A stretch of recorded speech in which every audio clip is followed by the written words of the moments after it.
Hi friends, வணக்கம். இன்றைக்கி எல்லாருக்குமே ரொம்ப பிடிச்ச டேஸ்டியான எம்மியான நாட்டுக்கோழி குழம்பு வில்லேஜ் ஸ்டைலில் எப்படி பண்ணலாம்னு சொல்லிட்டு இந்த வீடியோவில் பார்க்கலாம். வாங்க வீடியோக்குள்ளே போகலாம்.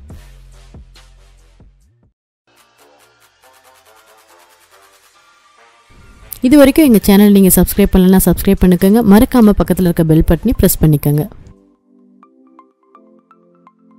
இந்த நாட்டுக்கோழி குழம்பு பண்ணுறதுக்கு தேவையாக ஒரு 1/2 கிலோ நாட்டுக்கோழி எடுத்து நல்லா வாஷ் பண்ணி கட் பண்ணி வச்சுருக்கேன். சின்ன வெங்காயம் ஒரு 150 கிராம் எடுத்து இந்த மாதிரி சின்ன சின்னதாக கட் பண்ணி வச்சுருக்கேன். தக்காளி ஒரு 100 கிராம் எடுத்து கட் பண்ணி வச்சுருக்கேன். காஞ்ச மிளகாய் எடுத்து வச்சுருக்கேன்.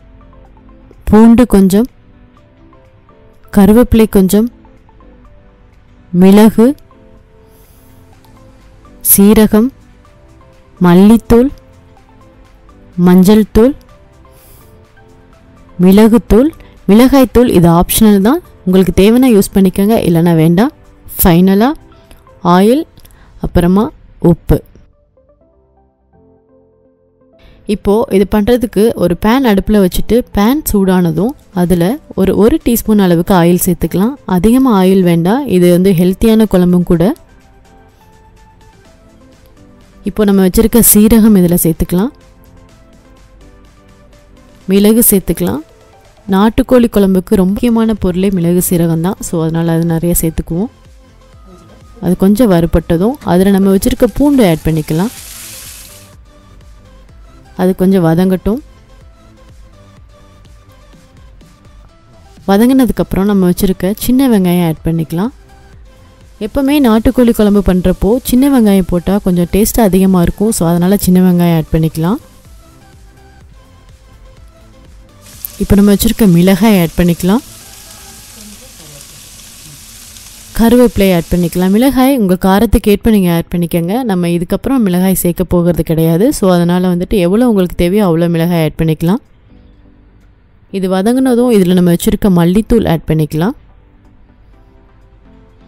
எல்லாம் சேர்த்து நல்லா மிக்ஸ் ஆகி ஒரு நிமிஷம் இது எல்லாமே சேர்ந்து வேகட்டும்.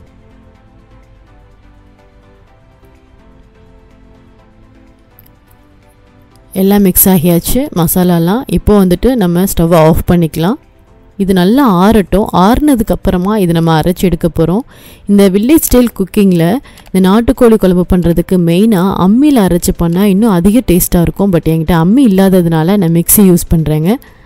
இந்த மாதிரி கொஞ்சம் தண்ணி ஆட் பண்ணிவிட்டு நம்ம இப்போ அதை பேஸ்ட் பண்ணி எடுக்க போகிறோம்.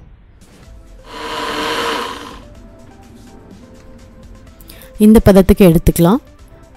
இப்போ நம்ம வதக்கின அதே பேனில் திருப்பி ஸ்டவ் பற்ற வச்சு அது கொஞ்சம் சூடானதும் நம்ம அரைச்சிருக்க பேஸ்ட்டு அதில் ஆட் பண்ணிக்கலாம். அந்த மிக்ஸி ஜாரை கழுவி அதோட தண்ணியும் இதில் ஆட் பண்ணிக்கலாம். நீங்கள் அம்மிக்கல் அரைச்சிங்கன்னா அந்த கல் கழுவி அதை அந்த தண்ணியை ஆட் பண்ணிங்கன்னா ரொம்ப டேஸ்ட்டாக இருக்கும். இப்போ தேவையான அளவு தண்ணி சேர்த்துக்கலாம். குழம்புக்கு எவ்வளோ உப்பு தேவையோ அவ்வளோ உப்பு இதில் போட்டுக்கலாம். இப்போது இப்போ நம்ம வச்சுருக்க சிக்கனை இதில் ஆட் பண்ணிக்கலாம்.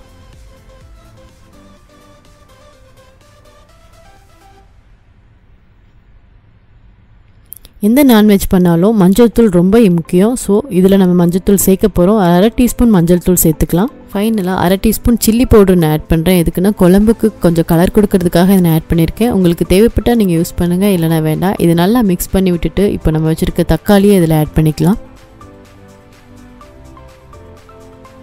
தக்காளியை நல்லா மிக்ஸ் பண்ணிக்கலாம். நெருப்பு மீடியம் ஃப்ளேம்லேயே வச்சுக்கலாம். இது ஒரு 15 to 20 மினிட்ஸ் நல்லா வேகணும். அப்போ தான் சிக்கன் வேகும். 15 மினிட்ஸ் அப்புறமா உப்பு காரம் சரியாக இருக்கான்னு சொல்லி எடுத்து செக் பண்ணிக்கலாம். தேவைப்பட்டுச்சுன்னா அதை அட்ஜஸ்ட் பண்ணிக்கலாம். இப்போ நம்ம வச்சுருக்க கருவேப்பிலை ஆட் பண்ணிவிட்டு ஃபைனலாக பெப்பர் தூள் இதில் ஆட் பண்ணிக்கலாம். இன்னும் கொஞ்சம் எக்ஸ்ட்ரா டேஸ்ட் கொடுக்கும். அதுக்காக தான் நம்ம பெப்பர் தூள் ஆட் பண்ணுறோம். ஆட் பண்ணிவிட்டு நல்லா மிக்ஸ் பண்ணி விட்டுக்கலாம். நம்மளோட எம்மியான டேஸ்டியான நாட்டுக்கோழி குழம்பு ரெடி ஆகியாச்சு.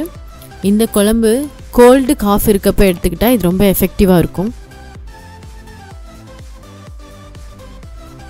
இந்த ஸ்டேஜில் நம்ம ஸ்டவ் ஆஃப் பண்ணிக்கலாம். இந்த டேஸ்டியான குழம்பை நீங்களும் உங்கள் வீட்டில் ட்ரை பண்ணி பாருங்கள், கண்டிப்பாக உங்களுக்கு பிடிக்கும்.